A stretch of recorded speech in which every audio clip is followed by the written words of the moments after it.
Bismillahirrahmanirrahim. Assalamualaikum warahmatullahi wabarakatuh. Sobat Jazirah Ilmu yang dimuliakan Allah, semoga kita selalu dalam keadaan sehat walafiat. Amin ya robbal alamin.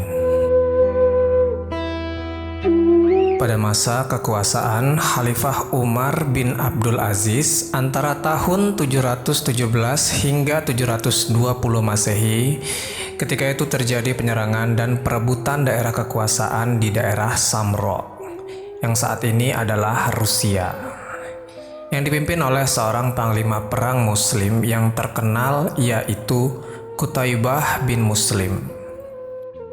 Nah, wilayah Samro ini saat itu adalah wilayah yang sangat strategis. Karena kalau wilayah ini bisa ditaklukkan oleh kaum muslimin, maka wilayah lainnya pun ikut takluk. Nah, berdasarkan gambaran ini, Qutaibah bin Muslim berniat untuk merebut wilayah Samro. Maka ia berijtihad, kemudian setelah sholat subuh, dengan tiba-tiba langsung menyerang wilayah Samro. Masyarakat Samro kaget diserang karena kurang persiapan. Maka takluklah wilayah Samro ini di tangan Qutaibah bin Muslim, diikuti dengan wilayah-wilayah sekitar Samro. Menurut syariat Islam, jika ingin menginvasi suatu daerah, maka ada aturannya. Yang pertama, diberitahu dulu masyarakat di sana mengenai Islam. Ditempatkan para dai-dai untuk berdakwah di daerah itu. Nah, kalau sudah jelas tentang Islam tapi tetap mereka tidak mau, maka akan masuk ke opsi yang kedua, yaitu dengan membayar jizyah berupa upeti atau uang lah kalau di zaman sekarang. Dan besarnya uang itu dihitung per kepala. Uangnya akan menjadi pemasukan perbendaharaan negara Islam. Dan kata Allah, mereka harus membayar jizyah dalam kondisi mereka terhina karena menolak agama Allah. Tapi kalau mereka nggak mau bayar juga, maka terakhir akan masuk ke opsi yang ketiga, yaitu mereka harus diperangi. Nah, ini Qutaibah bin Muslim tidak memberikan pilihan, beliau langsung saja menyerang negeri Samro tanpa memberitahu tentang Islam ke masyarakat Samro dan tanpa meminta jizyah.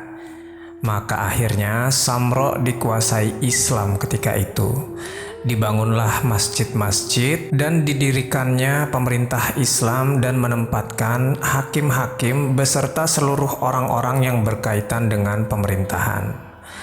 Nah, karena Samro ini diserang tanpa menawarkan dua opsi tadi, akhirnya masyarakat asli di sana tidak semuanya masuk Islam, hanya sebagian saja yang bersyahadat. Dan ada beberapa juga bersyahadat dalam kondisi terpaksa. Kebetulan memang Samro ini banyak didiami oleh kaum-kaum yang menyembah berhala. Dan gak sedikit juga jumlahnya yang menjadi penyihir. Ya, memang terkenal di daerah Samro ini adalah daerahnya para penyihir hebat di zaman itu. Karena penyerangan ini, akhirnya para tetua yang mayoritas adalah penyihir, mereka ini bermusyawarah untuk menyelesaikan masalah ketidakadilan yang dilakukan Qutaibah bin Muslim. Tidak nawarkan Islam, tidak minta jizyah, ini malah main serang-serang aja. Hingga akhirnya mereka sepakat untuk mengirim seorang pemuda ke negeri Syam untuk bertemu pemimpin Islam di sana yang bernama Umar bin Abdul Aziz. Karena Umar bin Abdul Aziz ini terkenal seorang raja yang sangat adil terhadap siapapun. Kalau kata dia salah, ya salah. Begitu juga sebaliknya. Pemuda satu ini dipilih karena ia fasih berbahasa Arab. Dan ia ditugaskan untuk menyampaikan pelanggaran dan ketidakadilan yang dibuat oleh Qutaibah bin Muslim. Ya, pokoknya masyarakat Samro ini meminta keadilan kepada Umar bin Abdul Aziz. Maka berangkatlah pemuda ini dari Samro ke Syam. Perjalanan ketika itu memakan waktu 1 bulan karena jarak yang cukup jauh. Setelah ia sampai di negeri Syam, ia langsung mencari istana Raja Umar bin Abdul Aziz. Maka ia berjalan menyelusuri kota, ia melihat ada bangunan-bangunan megah di sana. Dan ia kira itulah istana raja. Ternyata bukan, hanya rumah warga saja.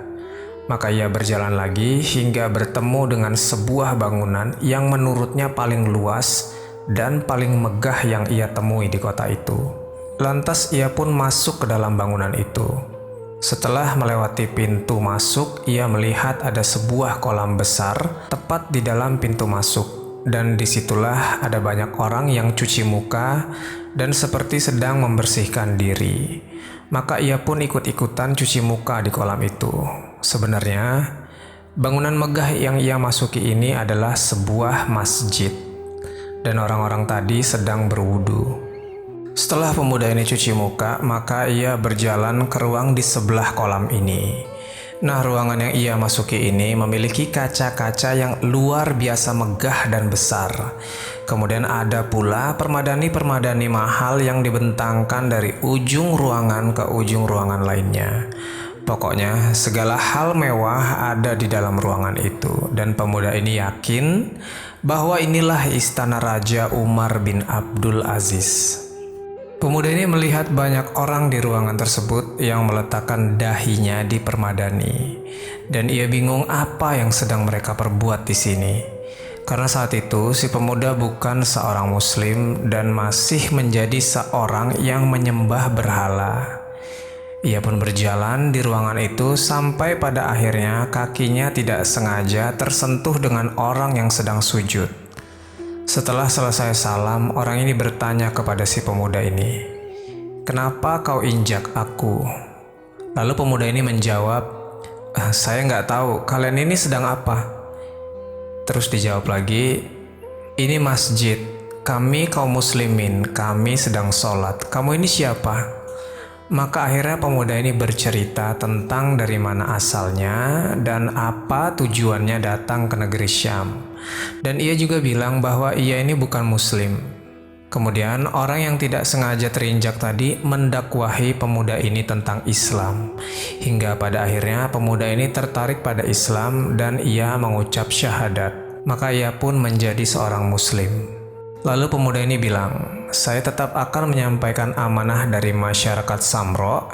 Saya ingin ketemu dengan Khalifah Umar bin Abdul Aziz, ingin minta keadilan." Maka diantarlah pemuda ini menuju suatu tempat. Bisa dilihat di tempat tersebut ada sebuah rumah sederhana, kecil terbuat dari tanah. Pintu rumahnya terbuka dan terlihat ada seorang ibu yang sedang membuat kue. Di depan rumah itu ada seorang laki-laki tua yang sedang menambal rumahnya yang bolong dengan segumpal tanah basah. Lalu ia berkata, "Kau lihat orang tua itu? Itulah Amirul Mukminin, Khalifah Umar bin Abdul Aziz." Lalu si pemuda ini kaget dan ia heran. Yang benar saja seorang raja kaum muslimin tidak tinggal di istana, melainkan di sebuah rumah kecil dari tanah liat. Lalu ia berkata lagi, "Kau nggak usah khawatir, memang benar orang tua itu adalah Umar bin Abdul Aziz, dan kau akan dapati keadilan yang seadil-adilnya dari beliau." Maka orang itu pun meninggalkan pemuda itu. Teman-temanku seiman, pas pemuda ini ingin mendekati orang tua itu, tiba-tiba ia melihat ada seorang anak yang datang sambil menangis. Kepalanya bocor berdarah dan berkata, "Ayah, ibu, kepala saya berdarah." Nah, pemuda ini berpikir, kayaknya ini anaknya. Dan ia memperhatikan dari kejauhan. Ia pengen lihat, katanya Amirul Mukminin ini adalah orang yang sangat adil. Kemudian datanglah lagi seorang ibu dengan anaknya di belakang anak yang kepalanya berdarah ini, dengan muka pucat dan terlihat ketakutan. Ibu ini berkata, "Wahai Amirul Mukminin, tolong maafkan anak saya." Kemudian orang tua ini bertanya kepada anaknya yang menangis tadi, "Hai anakku, ada apa ini? Apa yang sebenarnya terjadi?" Maka anaknya menjawab, "Saya tadi bermain lempar-lemparan batu dengan anak ini. Saya lempar batu dan gak kena. Kemudian dia balas lempar batu dan kena kepala saya." Dan ayahnya menjawab, "Kalau begitu kamu yang salah." Dia bilang, "Iya, saya yang salah, Ayah." Dan orang tua ini berkata kepada ibu itu, "Wahai ibu, tidak usah takut. Anak saya yang salah. Dan saya mau tanya, apakah anakmu sudah terdaftar mendapatkan atoya?" Atoya ini dalam hukum Islam setiap pendapatan pemerintah, kalau sudah mengeluarkan anggaran dasar kebutuhan pemerintah, nah sisa uangnya dibagi rata untuk seluruh masyarakat. Memang dalam hukum Islam tidak diperbolehkan pajak. Dan ibu ini menjawab, "Belum, wahai Amirul Mukminin, anak saya belum mendapatkan atoya sejak ia lahir." Lalu Amirul Mukminin memanggil sekretarisnya yang bernama Gulam. "Hei Gulam, tolong kesini. Tolong kamu catat dan akumulasi berapa atoyah yang harus diterima anak ini sejak ia lahir hingga saat ini. Jadi kalau anak ini umurnya 6 tahun, ya atoyahnya akan dibayarkan sejumlah 6 tahun sejak ia dilahirkan. Kemudian Gulam, tolong iklankan di seluruh masyarakatku bahwa siapa saja yang belum mendapatkan atoyah boleh melapor dan mengambil jatah atoyahnya kapan saja ia mau." Kemudian istrinya Umar bin Abdul Aziz ini dari dalam rumahnya ia mendengar dan berkata, "Wahai Umar, anakmu dibocorkan kepalanya malah kau kasih atoyah. Bukannya kau marahi, bukannya kau tegur." Kata Umar, "Diamlah, yang salah anak kita, tidak ada urusannya sama sekali. Ini salah, yang benar ya benar." Maka istrinya pun jadi diam akhirnya karena anaknya pun mengaku salah. Lalu si pemuda yang melihat dari kejauhan ini pun datang mendekati Umar bin Abdul Aziz. Dan ia langsung menyampaikan amanah dari masyarakat Samro. Ia melaporkan kepada Umar bin Abdul Aziz bahwa Qutaibah bin Muslim menyerang masyarakat Samro tanpa memberikan pilihan. Jadi masyarakat Samro nggak ditawari Islam, nggak diminta jizyah, ini malah langsung menyerang dengan pasukannya.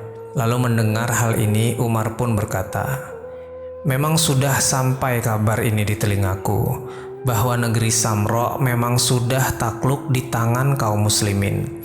Dan atas izinku pula, kuletakkan hakim-hakim dari golongan muslim untuk menyelesaikan permasalahan untuk masyarakat Samro. Sementara itu, memang salah dan melanggar syariat Islam bahwasanya Qutaibah bin Muslim ini langsung menyerang saja tanpa memberikan pilihan. Dan baiklah, jadi apa yang kamu mau, wahai anak muda?" Pemuda ini berkata, "Kami minta keadilan untuk masyarakat Samro, wahai Amirul Mukminin." Kemudian Umar bin Abdul Aziz mengambil sepucuk kertas dan menulis surat. Kemudian ia memberi stempel di surat itu, dan surat itu diberikan kepada pemuda itu untuk diantarkannya ke hakim dari golongan kaum muslimin yang ada di Samro. Isi suratnya begini: "Dari Amirul Mukminin Umar bin Abdul Aziz kepada Hakim Samro.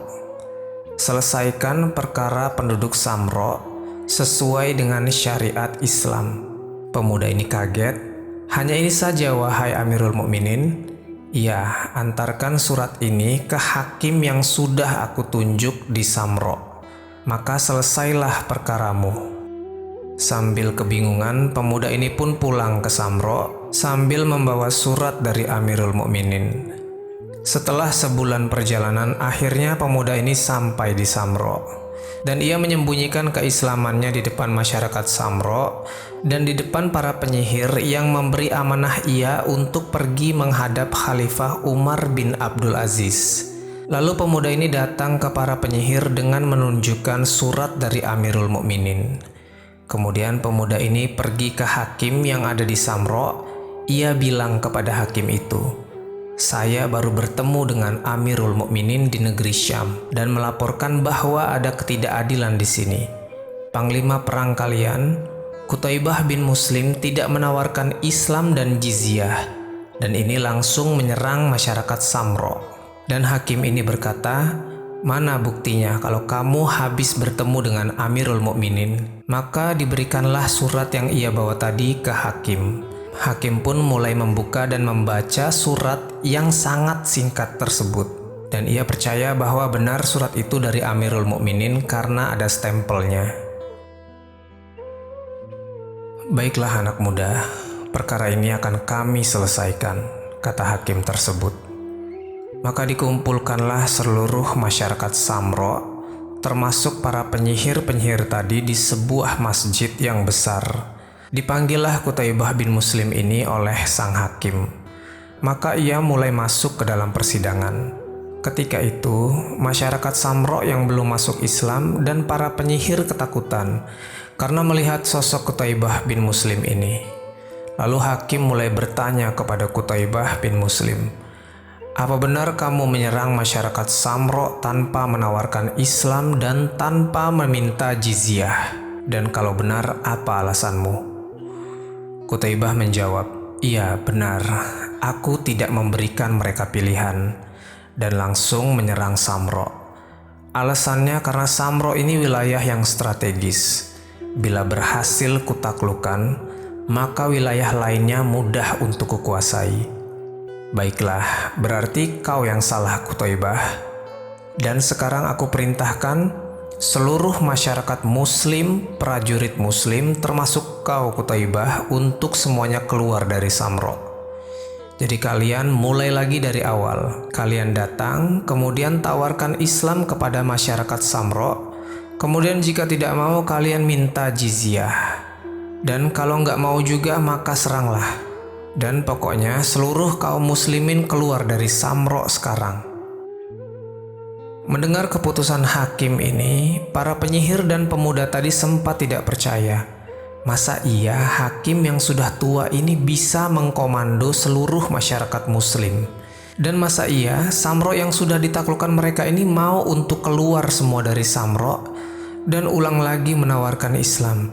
Logikanya sih nggak mungkin wilayah yang sudah ditaklukkan, kemudian atas komando dari hakim tadi mereka semua mau keluar. Tiba-tiba terdengar suara riuh di luar tempat peradilan. Terdengar seperti suara kuda dan orang-orang ramai yang sedang berjalan. Ketika mereka lihat, rupanya orang-orang dari kaum muslimin ketika itu berbondong-bondong keluar dari Samro. Mereka bawa kuda, unta, dan semua hewan ternaknya untuk meninggalkan Samro. Para penyihir pun kaget. Ternyata mereka ini beneran semua mau keluar dari Samro. Dan begitu sulit dipercaya, kaum muslimin ini mau menuruti apa yang diperintahkan hakim. Jadi seluruh orang termasuk Qutaibah dan pasukannya berjalan menuju gerbang pintu masuk Samro. Dan pemuda yang menyembunyikan keislamannya ini berkata kepada para penyihir, "Apakah kalian lihat bagaimana keadilan mereka?" Kemudian kata pemimpin para penyihir ini berkata, "Ini betul-betul belum pernah lihat ada manusia yang seperti ini. Sudah menang, sudah berkuasa, ini sekarang mau pada keluar. Terus mau tawarkan kembali tentang Islam dan tawarkan jizyah." Anak muda ini berkata lagi, "Sesungguhnya, saya waktu kalian utus ke sana, saya sudah masuk Islam. Karena saya kagum dengan agama mereka dan keadilan yang mereka buat. Kalau mereka ini memimpin dengan keadilan, kenapa kita tidak terima mereka?" Setelah perkataan pemuda ini, maka akhirnya pada saat itu seluruh penyihir ini syahadat dan semua masyarakat Samro masuk Islam.